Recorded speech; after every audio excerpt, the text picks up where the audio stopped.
So as I've mentioned, you do not need the flour, water, glue paste combination if you don't want it.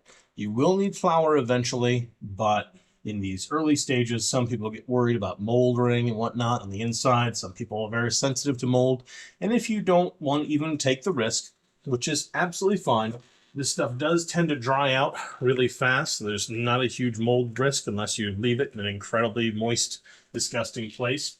But if you'd rather not worry about it, then the other option that you've got for a binder is just watered down good old white glue. You can use Elmer's School Glue white glue. You can use Crazy Art dollar store glue. Probably the best glue you can use is wood glue, but wood glue can be kind of expensive.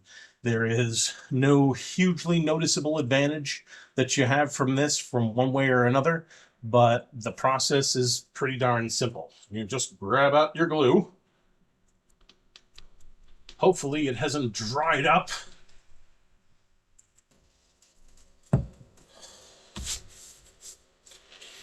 All right, so the first glue I just tried here was way too old, so I will use the reliable, redoubtable Elmer's and show you how to get it all watered down. Now, since I'm only going to be doing like a half of one side, I do not need a huge amount of this stuff.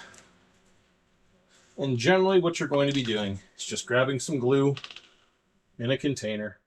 Hi, everybody. This is editing Dragonfang, who is far less pedantic than filming Dragonfang. He's going to tell you that you need to do about a 60-40 mix. 60% glue and 40% water. That's about as complicated as it gets, and you don't need to screw around with milliliters or any nonsense like that. So any size mix you want, 60% glue, 40% water, and you're fine. Liters. And then I'm going to give it a mix up with this brush. And what we'll have is just a very, very, very watered down PVA glue and water mix.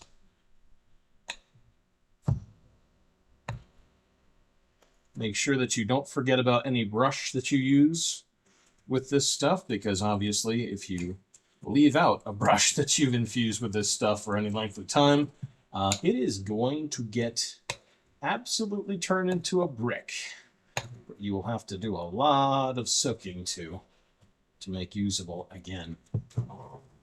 Another thing that's very important about this particular time frame in your project is the fact that very soon you're going to have everything completely enclosed inside your beach ball.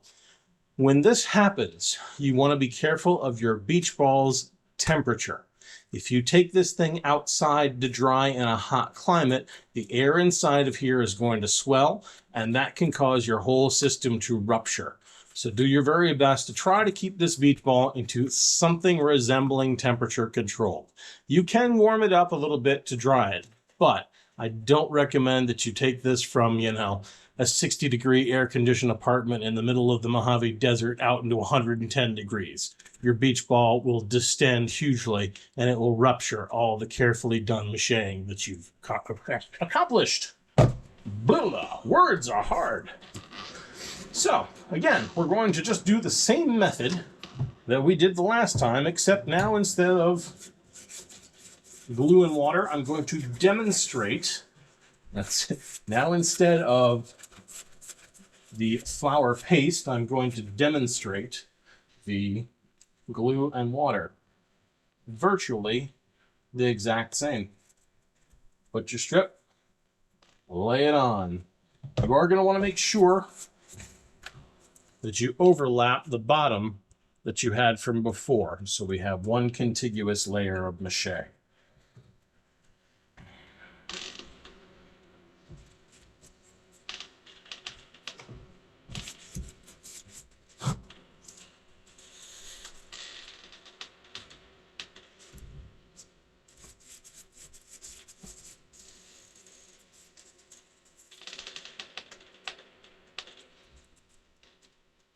You can do all the layers like this. You do not need to alternate between types. The only reason I am doing this is to demonstrate that it can be done with lots of different substances and lots of different adhesives. You have tons of options with this method, so don't feel compelled to feel you have to rush out and get something when you may already have what you need right inside your own home / apartment / wherever you live.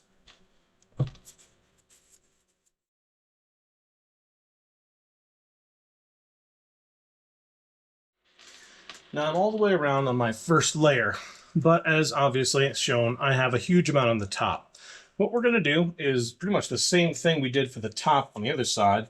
I'm just going to put strips down and build them up towards the edge here.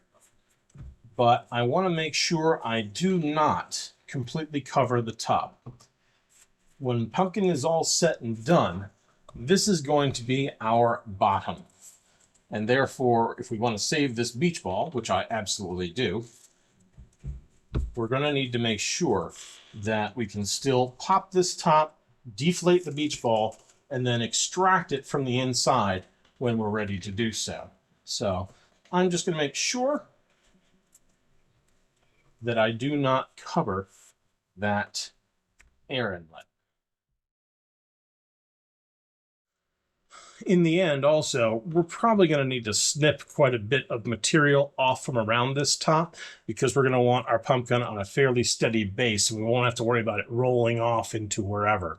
So don't worry about going too heavily in this area right around the air inlet or air hose. So you'll be cutting that away long before the project is finished. So if you go right up to the edge, give yourself about 4 or 5 inches straight across from here in a circular pattern. Figure that is going to have to be removed before the project ends. Now, in line with the concept that you can do this with just about any paper you have on hand, I brought this shopping bag up from downstairs, and I'm just going to use it for my next layer to show you can do this with just about any paper that you have.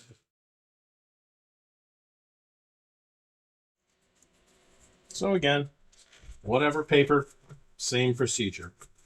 Apply it to the stuff that's already wetted down, and then just wet on top of it. Big pieces, small pieces, paper bag, paper towel, does not matter. Whatever you have handy. I just happen to use newspaper strips because they're very easy for me to obtain.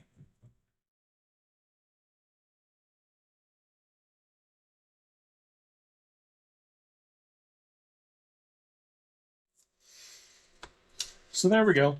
The outer layer is done with just another spare paper I had lying around. A little bit of paper bag. I'm just going to do the usual cover up around the top a bit, but not too close.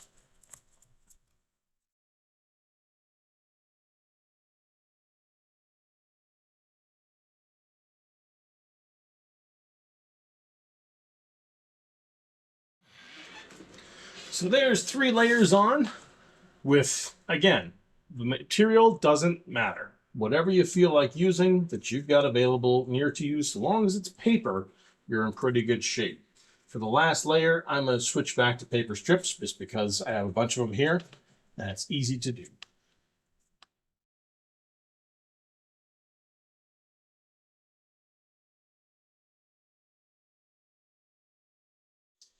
There we go. This thing is completely layered now. 4 layers all over a place. Again, material does not especially matter. We are about 1 hour into the project, so 30 minutes at home, sitting down in front of the TV or whatever, listening to whatever music, audio books, or shows or movies you enjoy. And this is 1 hour in, and you got all the tedious part pretty much done. I will meet you again when it's time for the fun part.